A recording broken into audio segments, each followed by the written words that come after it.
हमारे शरीर में यौवन आरंभ के समय कई बदलाव आते हैं और इन बदलावों को समझने के लिए ज़रूरी होता है कि हम अपने शरीर के अंगों को सही तरह से समझ पाएं।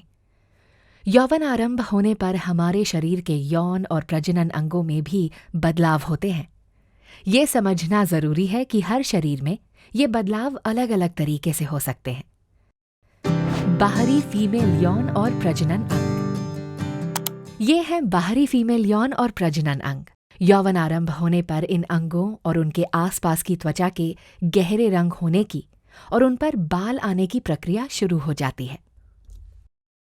फीमेल यौन और प्रजनन प्रणाली में कुल 3 छिद्र होते हैं।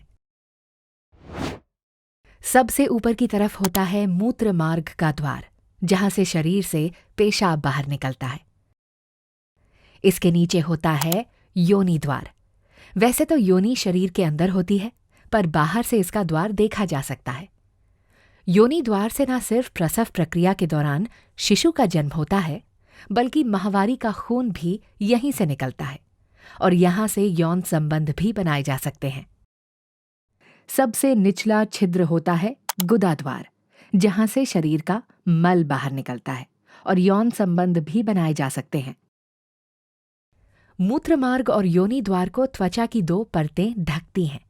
अंदरूनी गुलाबी और पतली त्वचा की परत को छोटे होंठ कहते हैं और बाहरी मोटी त्वचा को बड़े होंठ।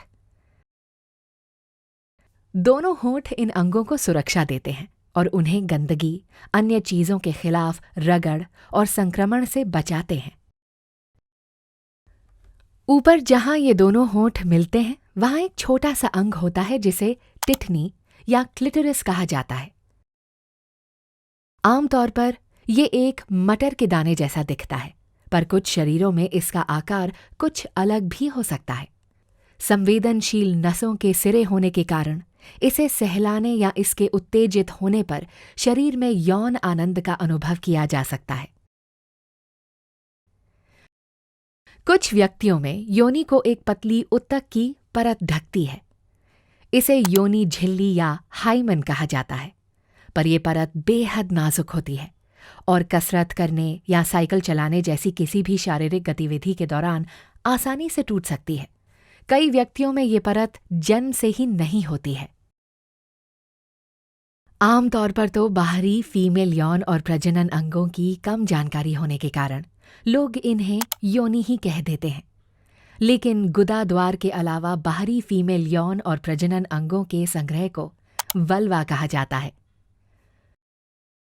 तो क्या अब आप बाहरी फीमेल यौन और प्रजनन अंगों को सही नाम से पहचान सकते हैं?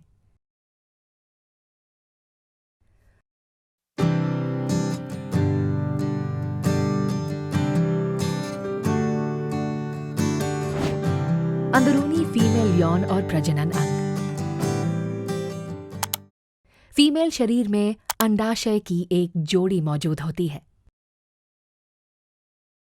क्या आप बता सकते हैं कि फीमेल शरीर में अंडाणु का उत्पादन कब और कहां से शुरू होता है? एक फीमेल शरीर में जन्म से ही लाखों अपरिपक्व अंडाणु अंडाशय में मौजूद होते हैं, जो यौवन आरंभ के समय एक एक करके परिपक्व होना शुरू हो जाते हैं। अंडाशय को गर्भाशय से जोड़ने का काम ये डिम्बवाही नलिकाएं करती हैं। गर्भाशय मूत्राशय के पीछे मौजूद होता है। इसका ढांचा लचीली मांसपेशियों और उत्तक की मोटी परतों से बना होता है। गर्भाशय को योनि से जोड़ने का काम ये गर्भाशय ग्रीवा करती है। गर्भावस्था के दौरान भ्रूण 9 महीनों तक पेट में नहीं, बल्कि गर्भाशय में ही विकसित होता है। क्या अब आप अंदरूनी फीमेल यौन और प्रजनन अंगों को सही नाम से पहचान सकते हैं?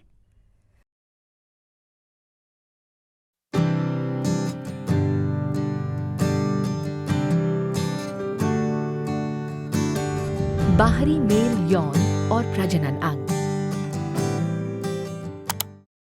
ये हैं बाहरी मेल यौन और प्रजनन अंग। ये एक अनुत्तेजित लिंग है।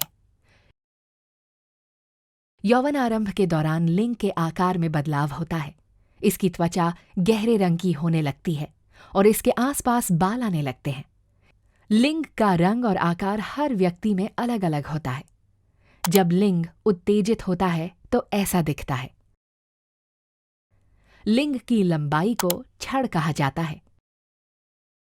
उत्तेजित होने पर लिंग में खून का बहाव बढ़ जाता है और छड़ उसे आकार देने में मदद करता है।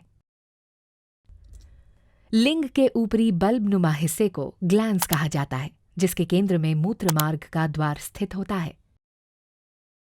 मेल शरीर से पेशाब और वीर्य दोनों मूत्र मार्ग के द्वार से ही बाहर आते हैं। ग्लैंड्स में हजारों संवेदनशील नसों के सिरे होते हैं, जिसके कारण उत्तेजित होने पर ये आनंद प्रदान कर सकते हैं। पर क्या लिंग तभी उत्तेजित होता है जब कोई किसी के प्रति आकर्षित हो? लिंग के उत्तेजित होने के कई कारण हो सकते हैं। ये जरूरी नहीं कि किसी से यौन रूप से आकर्षित होने पर ही ये उत्तेजित हो। लिंग के ऊपरी भाग को एक चमड़ी ढकती है जिसे फोरस्किन कहा जाता है। लिंग के उत्तेजित होने पर ये फोरस्किन पीछे की ओर खिंच सकती है। कुछ व्यक्ति स्वच्छता को बनाए रखने और संक्रमण के जोखिम को कम करने के लिए फोरस्किन को हटवा देते हैं। इसके नीचे एक त्वचा की थैली होती है जो अंडकोशों को ढकती है। इसे अंडकोश की थैली कहते हैं। अंडकोश की थैली सामने से कुछ इस तरह नजर आती है। ये थैली भीतर से 2 भागों में बटी होती है, जिसके प्रत्येक हिस्से में आमतौर पर एक एक अंडकोश मौजूद होता है। शरीर में गुदा द्वार यहाँ होता है। यहाँ से शरीर का मल बाहर निकलता है और यहाँ से यौन संबंध भी बनाए जा सकते हैं। क्या अब आप सभी बाहरी मेल यौन और प्रजनन अंगों को सही नाम से पहचान सकते हैं?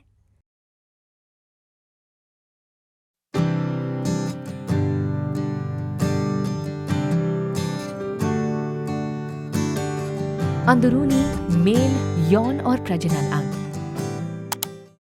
अंडकोश की थैली में 2 अंडकोश मौजूद होते हैं। जहां यौवन आरंभ होने पर करोड़ों की संख्या में शुक्राणु बनने लगते हैं। शुक्राणु के बनने के लिए शारीरिक तापमान से कम तापमान की जरूरत होती है, जो कि अंडकोश की थैली शरीर के बाहर होने से मुमकिन होता है।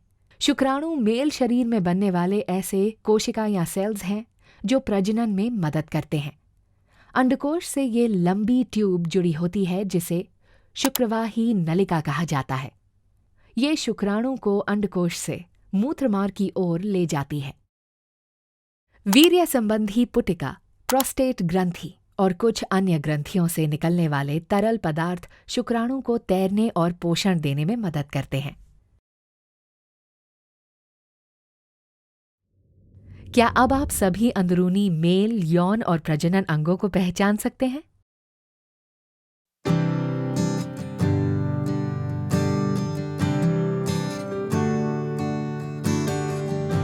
स्तन। किशोरावस्था के दौरान होने वाले बदलावों में से एक बदलाव है शरीर में स्तनों का विकसित होना। स्तन बाहरी तौर पर ऐसे होते हैं और अंदरूनी पर ये इस प्रकार होते हैं। ये है वसा का जमाव, जो कि स्तन को आकार देने का कार्य करता है। स्तन में स्तन ग्रंथियां मौजूद होती हैं। यौवन आरंभ के समय फीमेल शरीर में एस्ट्रोजन और प्रोजेस्टेरॉन हार्मोन्स की अधिक मात्रा के कारण ये ग्रंथियां विकसित होने लगती हैं। प्रसव प्रक्रिया के बाद इन ग्रंथियों में दूध का निर्माण शुरू हो जाता है। स्तनों में मौजूद ये नलिकाएं दूध को ग्रंथियों से निप्पल तक पहुंचाने का काम करती हैं, जहां से स्तनपान कराया जाता है। स्तन मंडल बाहर से दिख रही गहरे रंग की त्वचा है जो निप्पल को चारों ओर से घेरती है और स्तनपान के समय निप्पल से दूध के खिंचाव में मदद करती है। तो क्या अब आप स्तन के अलग अलग भागों को सही नाम से पहचान सकते हैं?